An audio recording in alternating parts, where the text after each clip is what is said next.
Irmãos, dentro desta temática missionária, a minha mensagem desta manhã fala sobre uma conversão muito importante numa região muito estratégica, que numa das viagens missionárias do apóstolo Paulo, a segunda, ele pôde se deparar com uma mulher chamada Lídia, uma empresária na época, e esta conversão e outras conversões, elas foram mudando o cenário daquela região da Ásia, Ásia Menor, hoje Turquia. E é impressionante, irmãos, como que o Evangelho está crescendo no mundo. É assustador. Quando nós pensamos assim, o mundo tem 8 bilhões de pessoas. Dependendo da movimentação das agências missionárias em todo o mundo, das igrejas, é assustador o tempo necessário para evangelizar 8 bilhões de pessoas. E aí nós pensamos assim, mas ainda faltam 2 bilhões, 3 bilhões. Irmãos, isto vai numa rapidez. Nunca houve, na história recente da humanidade, no meio evangélico, tantas ações em conjunto, tantas ações coordenadas, específicas para evangelizar os povos. E é bom que se fale que, quando se fala em evangelizar os povos, não necessariamente converter os povos. A intenção é levar o amor de Cristo, e Deus sabe quem são ou quem serão as pessoas que serão convertidas.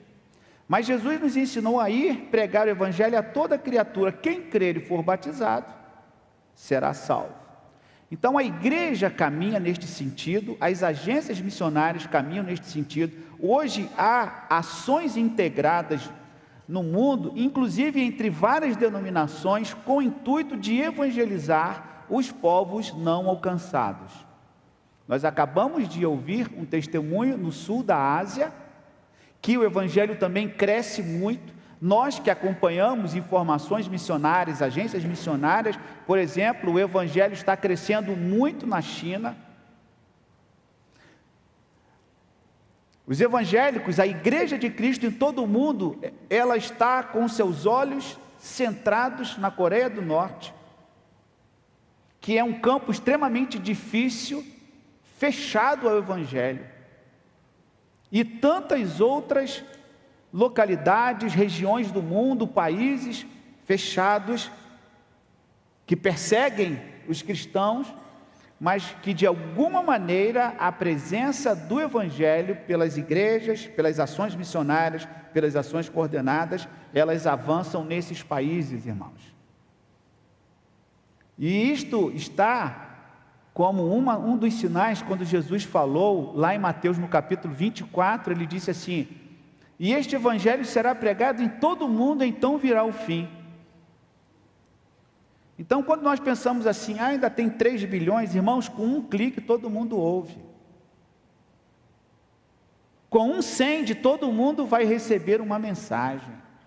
Eu coloquei no boletim domingo passado uma informação de um senhor que há 20 anos desenvolve um trabalho de evangelização pela internet, e ele na sua pesquisa dizendo que cerca de 2 bilhões de pessoas passam 7 horas por dia na internet ligado em alguma coisa, e ele então aproveitou este nicho para evangelizar. Ele aconselha, e ali temos conversões e tantas outras atividades voltadas para apresentar o amor de Cristo. A Junta de Missões Mundiais está se unindo a outras organizações no sentido de levar o Evangelho de uma maneira muito estratégica. Nós ouvimos aqui na semana retrasada a proposta da Junta de Missões Mundiais, em que eles elencaram 20 cidades importantes no mundo, começando por Londres, porque estas cidades, elas estão abrigando um fluxo muito grande, muito forte, muito significativo, de muitos lugares que vão se unindo nas grandes metrópoles, e esta propositura de alcançar grandes cidades, porque justamente estas grandes cidades, elas desempenham um papel estratégico na evangelização. Aquilo que a Junta de Missões Mundiais está fazendo em parceria com outras organizações missionárias, é o que nós encontramos aqui em Atos no capítulo 2, só para que o irmão tenha uma noção. Eu não vou pregar em Atos capítulo 2, mas só para que o irmão veja e entenda a estratégia missionária da Junta de Missões Mundiais, quando em Atos no capítulo de número 2, a partir do verso de número 9, diz assim: somos partos, medos, elamitas, os naturais da Mesopotâmia, Judéia, Capadócia, Ponto e Ásia, da Frígia, da Panfilha, do Egito, das regiões da Líbia, nas imediações de Cirene, e romanos que aqui residem, tanto judeus como prosélitos, cretenses e arábios, como ouvimos falar em nossas próprias línguas as grandezas de Deus. Ou seja, Jerusalém, como uma cidade importante daquele tempo, recebia pessoas de todos os lugares da Ásia, da Europa, da África, e concentrados em Jerusalém, eles ouviram falar do amor de Cristo e eles voltavam para as suas regiões, eles voltavam para as suas casas e eles foram impactados pelo amor de Deus, e o crescimento e a expansão do Evangelho se deu de maneira rápida. Sabe por quê, meu irmão? Porque quem conduz a obra missionária é Deus. Quem conduz a obra missionária é o Senhor. E se Ele disse que o fim viria pela pregação, pela expansão do Evangelho, nós estamos caminhando para isso. Nós não temos o tempo todo não, irmãos. Nós não temos o tempo todo. Porque a vinda de Cristo, isso nós discutimos no seminário exaustivamente, né, Francisco? Aquele aluno falava assim: professor, então quer dizer que se a gente não pregar o Evangelho, Jesus não vem? Porque ele disse que o Evangelho seria pregado e então viria o fim.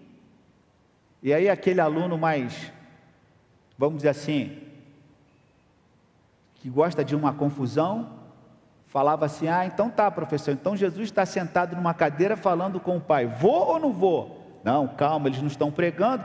Desço ou não desço? Calma. A igreja tem a sua responsabilidade, cada um de nós, as agências missionárias que fazem um trabalho que as igrejas não fazem, porque eles possuem a expertise necessária, adequada para entrar em determinados campos, em determinados países. É por isso que é importante esta união. Mas Jesus falou em Mateus capítulo 24, que este evangelho do reino será pregado, então virá o fim. O evangelho, irmão, está entrando em determinados países, em determinados lugares, como nunca antes.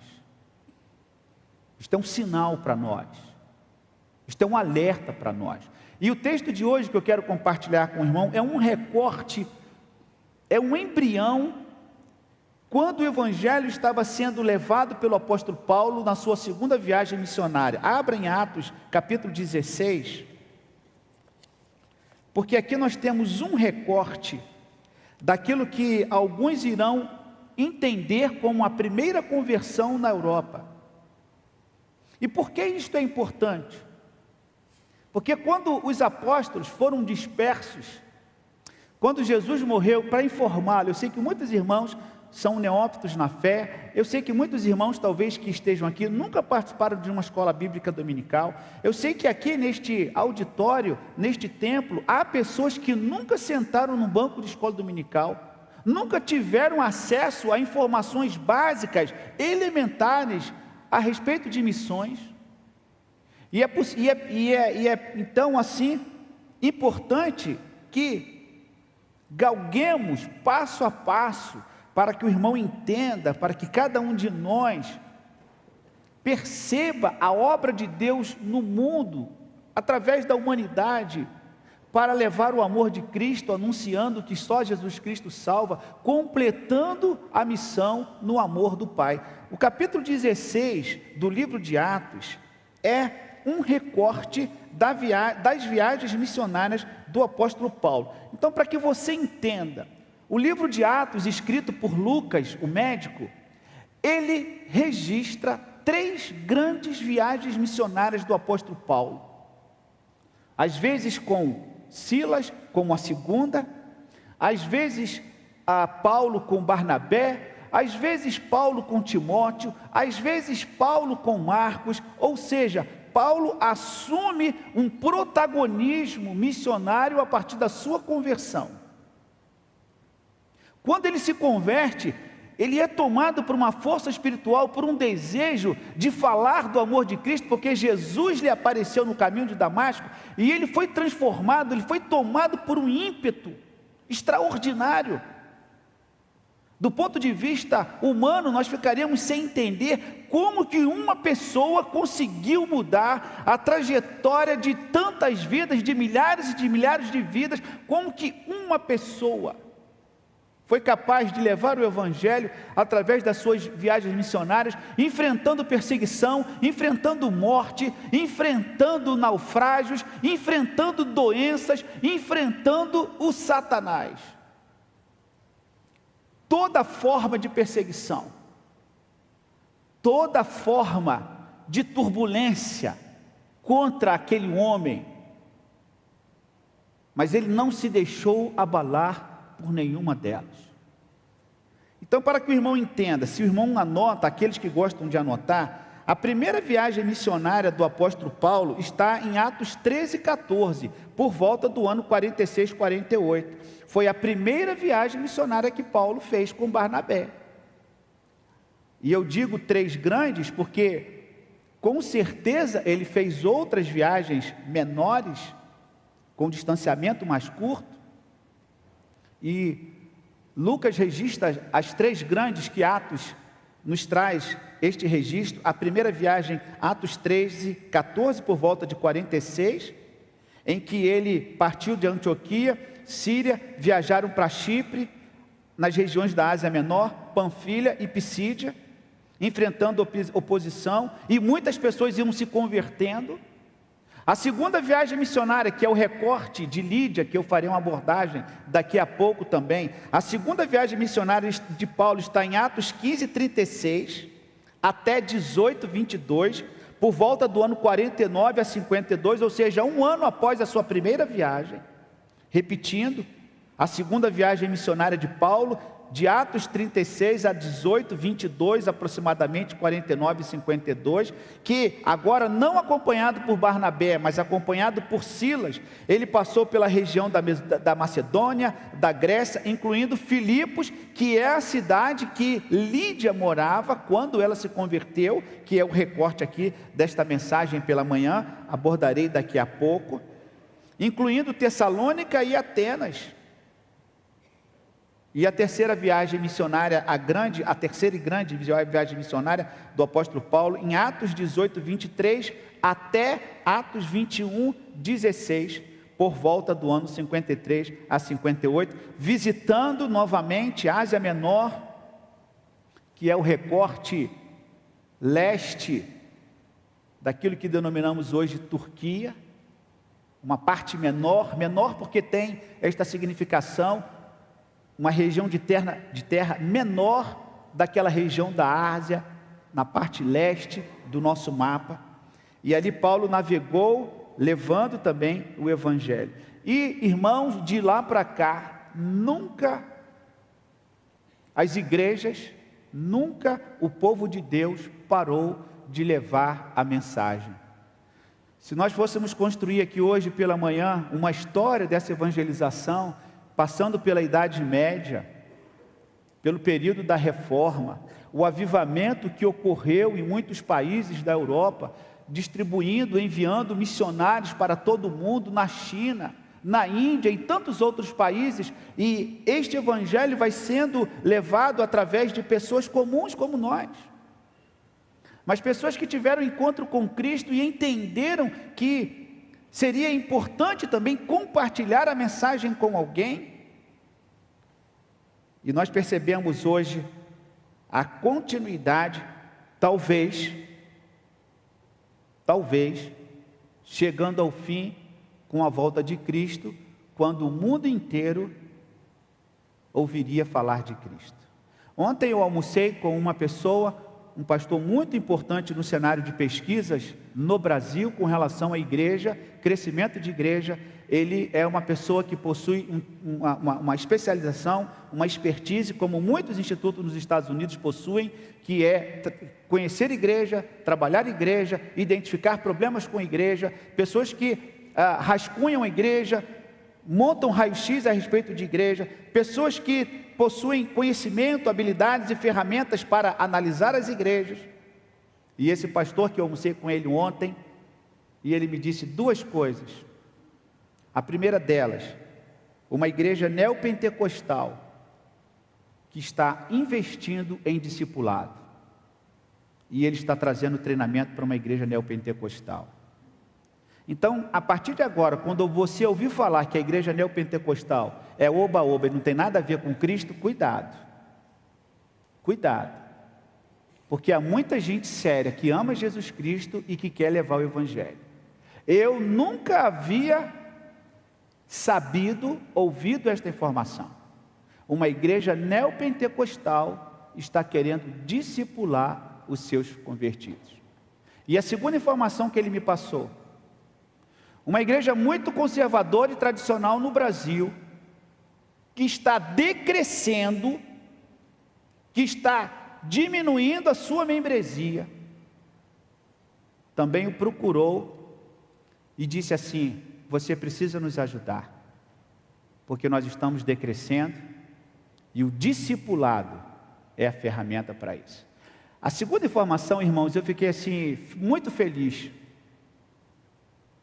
porque é uma denominação importante no cenário brasileiro, mas que, se não despertar para o discipulado, infelizmente acaba. E é por isso que a Convenção Batista Brasileira, ela tem pensado no discipulado, na expansão do Evangelho, porque as conversões existem, e a Bíblia nos mostra isso. Veja Atos 16, quando Paulo, na sua segunda viagem missionária, existem aqui várias cidades. Atos 16 vai dizer assim: chegou também a Derbe e a Listra. Havia ali um discípulo chamado Timóteo, filho de uma judia crente, mas de pai grego. Dele davam bom testemunho os irmãos em Listra e Icônio. Quis Paulo que ele fosse em sua companhia, e por isso circuncidou-o por causa dos judeus daqueles lugares, pois todos sabiam que seu pai era grego. Ao passar pelas cidades, entregavam os irmãos, para que observassem as decisões tomadas pelos apóstolos e presbíteros de Jerusalém. Assim as igrejas foram fortalecidas na fé, e dia a dia aumentavam em número. Queria que a nossa irmã Renata projetasse uma imagem de um mapa, para que o irmão entenda e perceba de que região nós estamos falando. Nós temos aqui este mapa, a segunda viagem missionária de Paulo. O irmão perceba que Jerusalém é o centro, Jerusalém é o local da crucificação, é o local da ressurreição, é em Jerusalém que os apóstolos estão concentrados.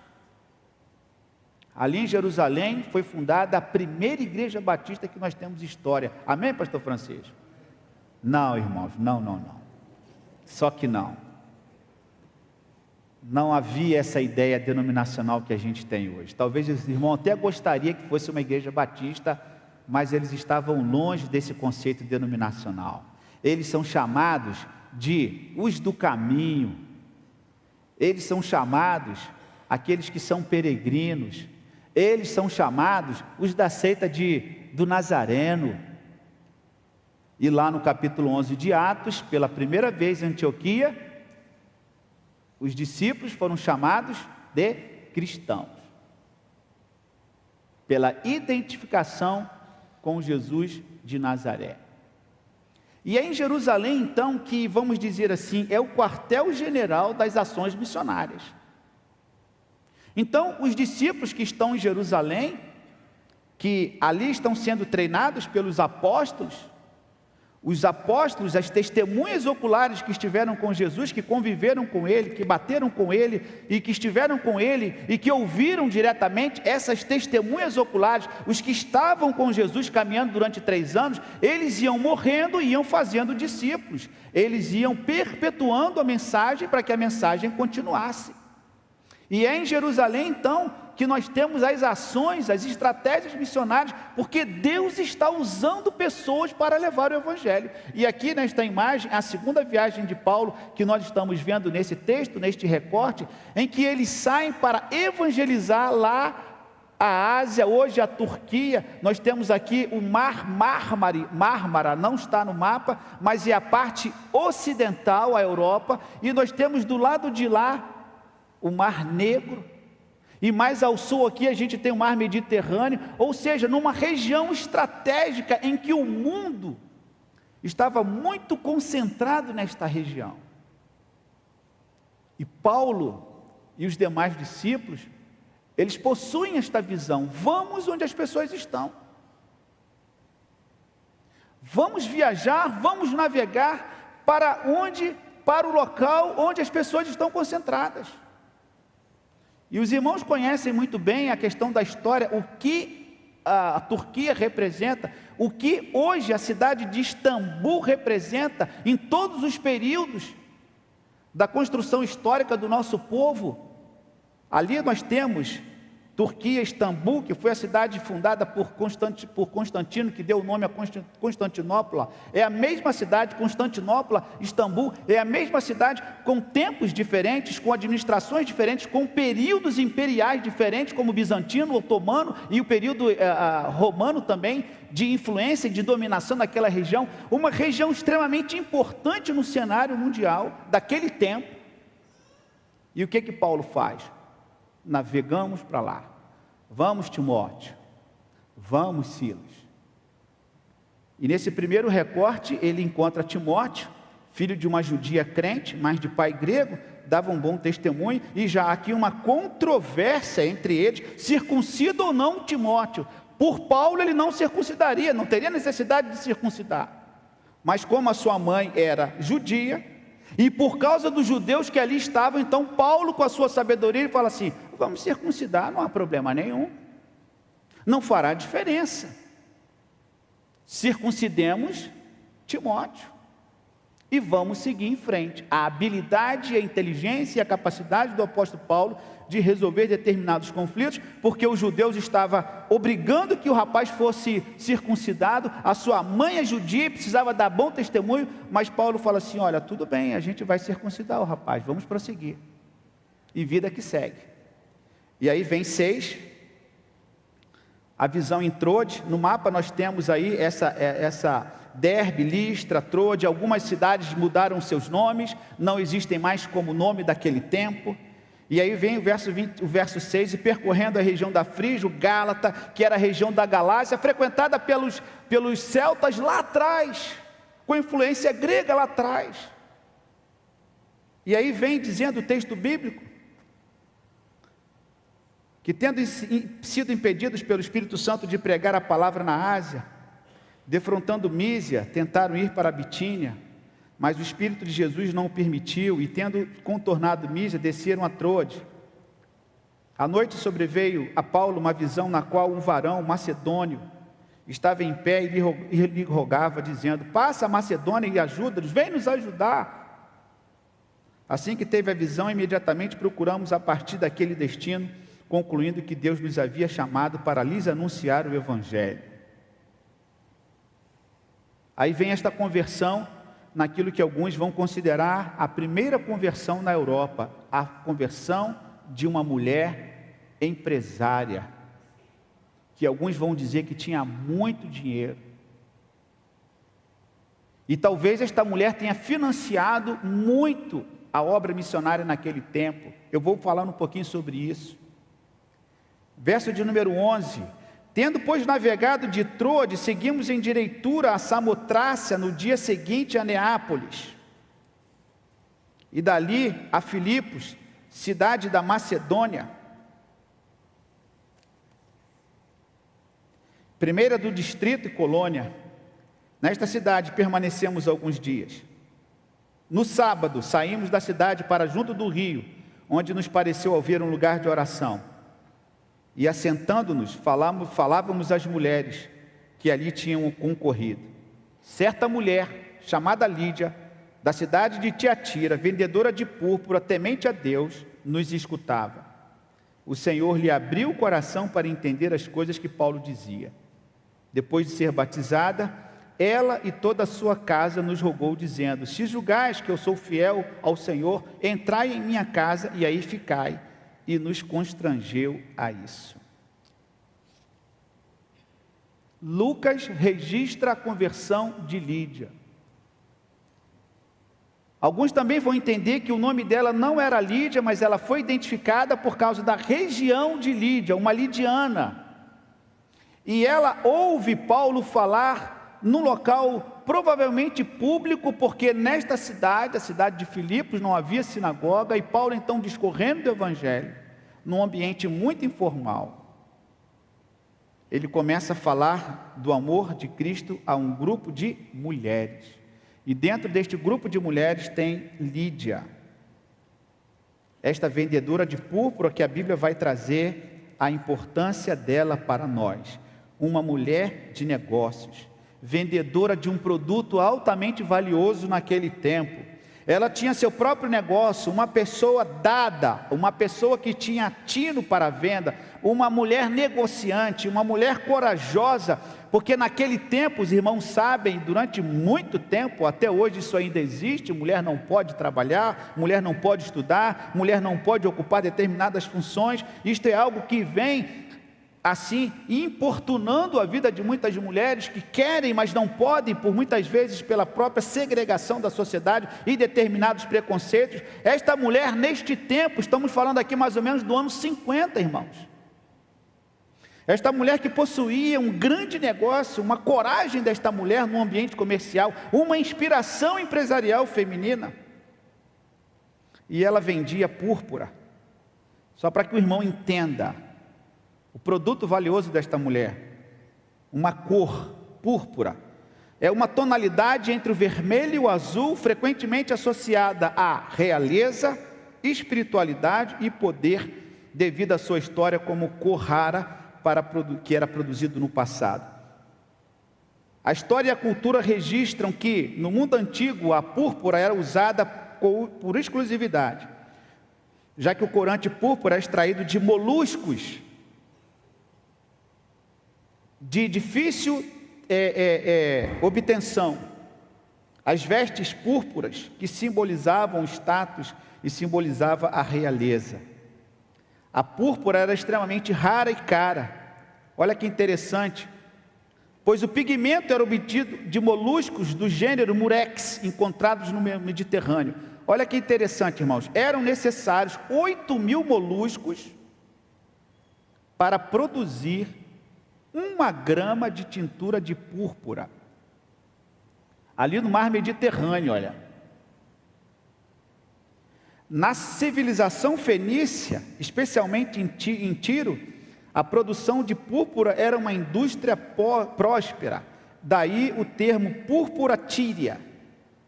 Cada gota de corante demandava milhares de moluscos e muito trabalho, tornando a cor acessível apenas aos ricos e poderosos.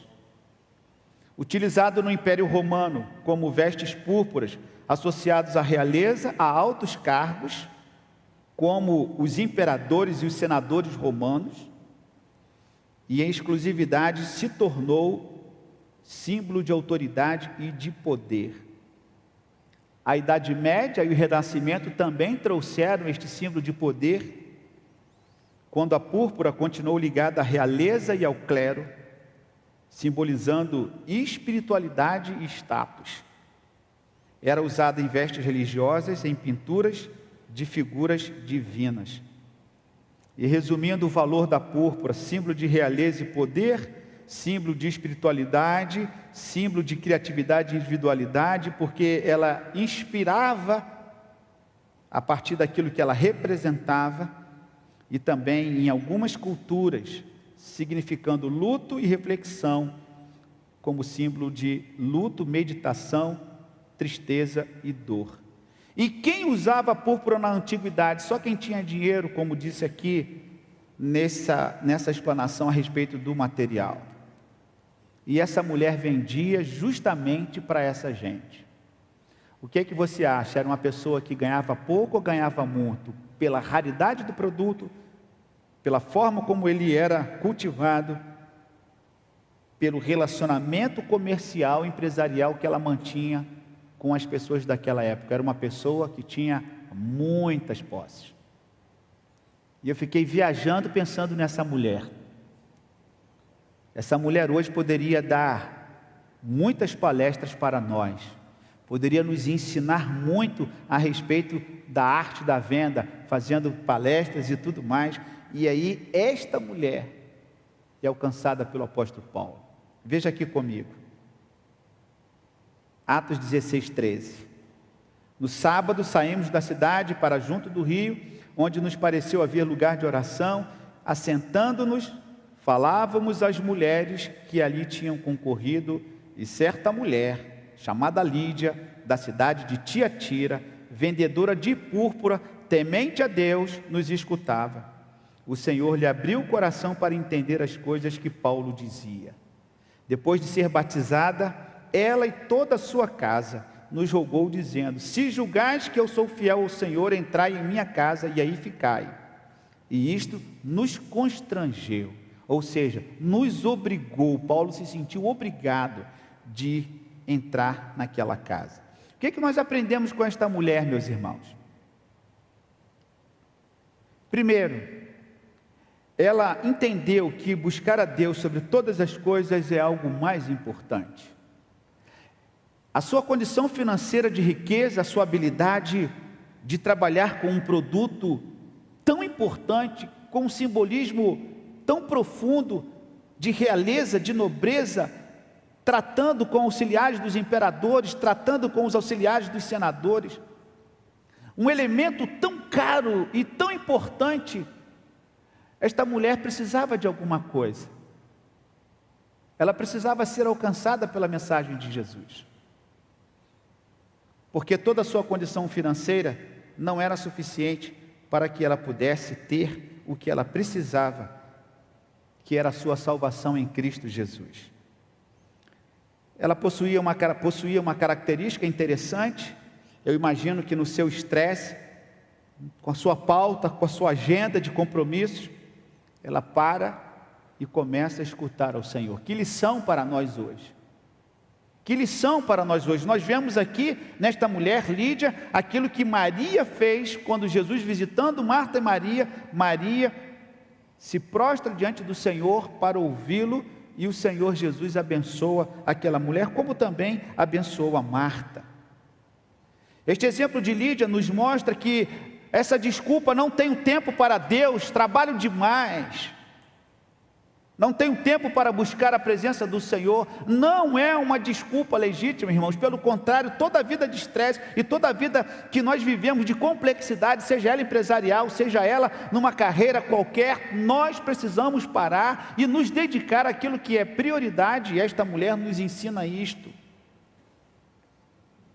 Ela não apenas ouviu, mas ela foi batizada. E o que mais? A sua vida transformada, o que ela fez?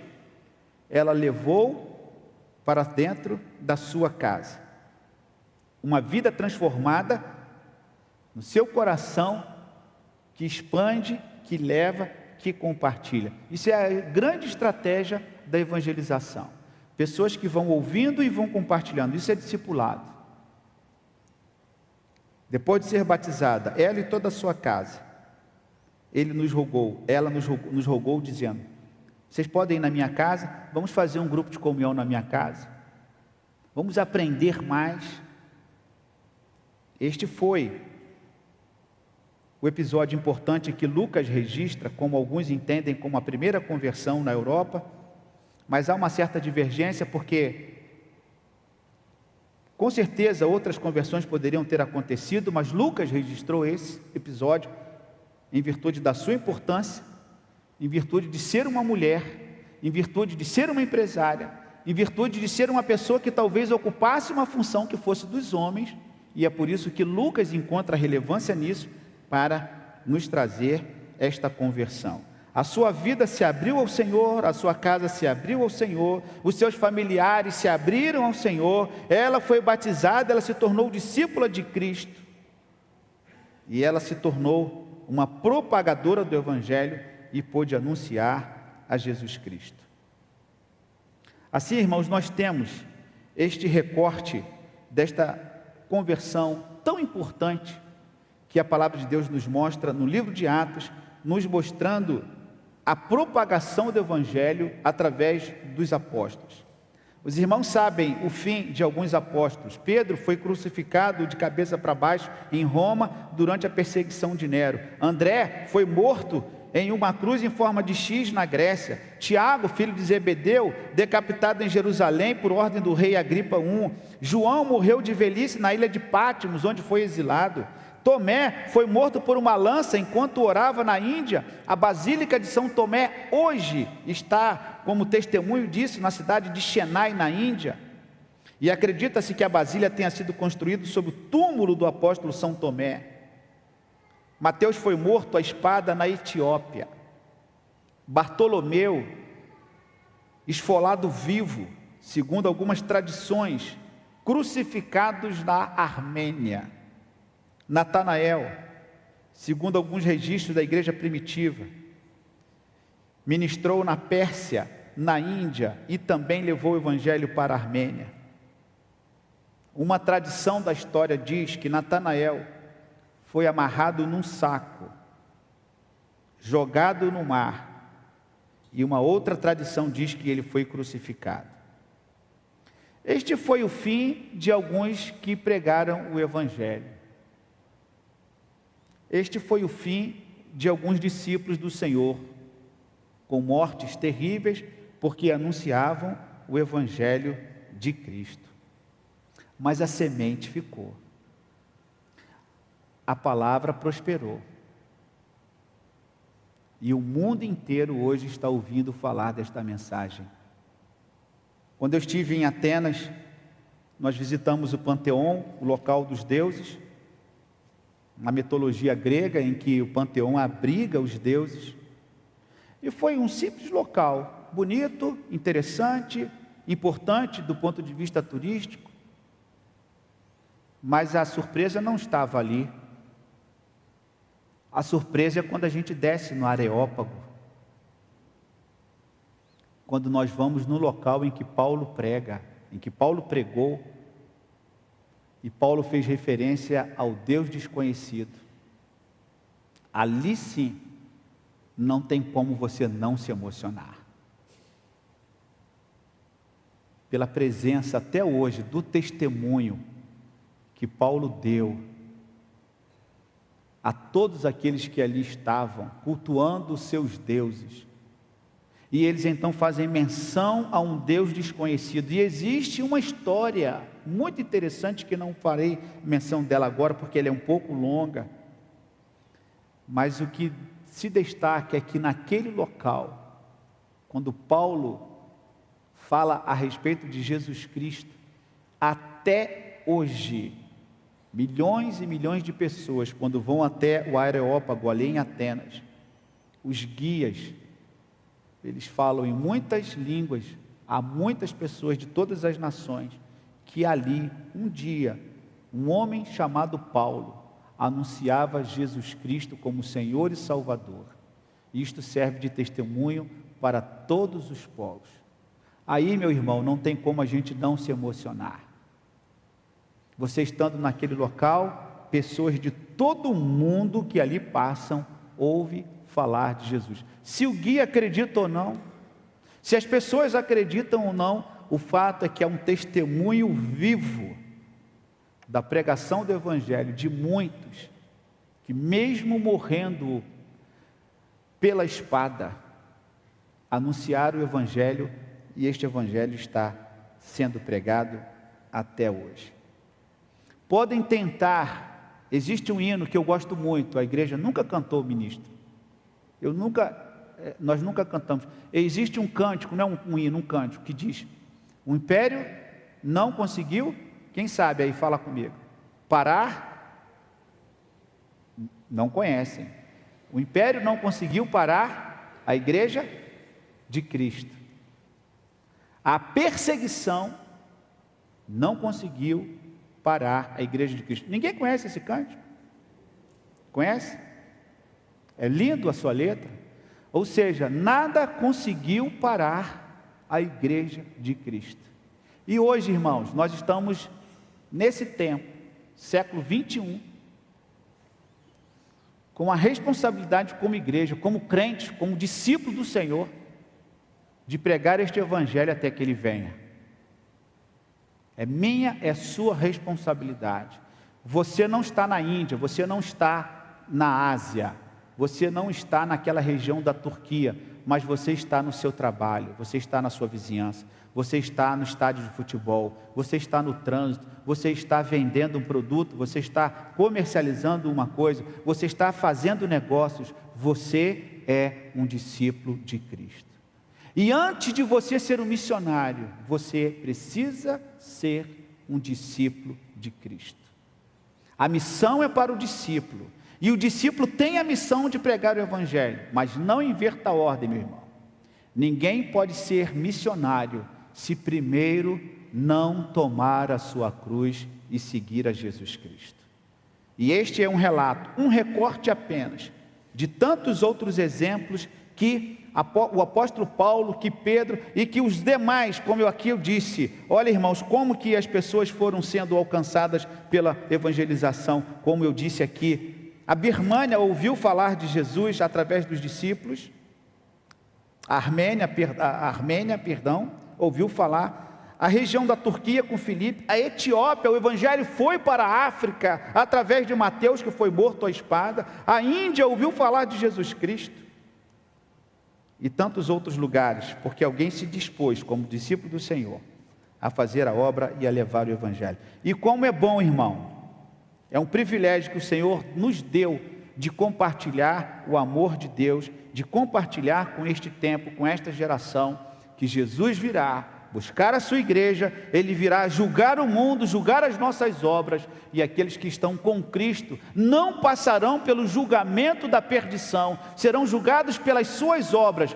mas a eles será concedido a entrada no lar celestial. Mas quanto aos ímpios, ficarão de fora e serão julgados sim para a perdição eterna. E é por isso que a igreja que tem esta mensagem do Evangelho de Jesus Cristo possa compartilhar com aqueles que estão em nosso tempo convivendo conosco, que são carecedores da obra do Senhor. Que Ele nos abençoe, que sintamos assim encorajados e fortalecidos e informados sobre a nossa participação, a nossa responsabilidade, como Paulo, Silas, Barnabé, Timóteo, como Lídia e como tantos outros, que entenderam esta mensagem e que propagaram, e esta mensagem chegou até nós. Que Ele nos abençoe.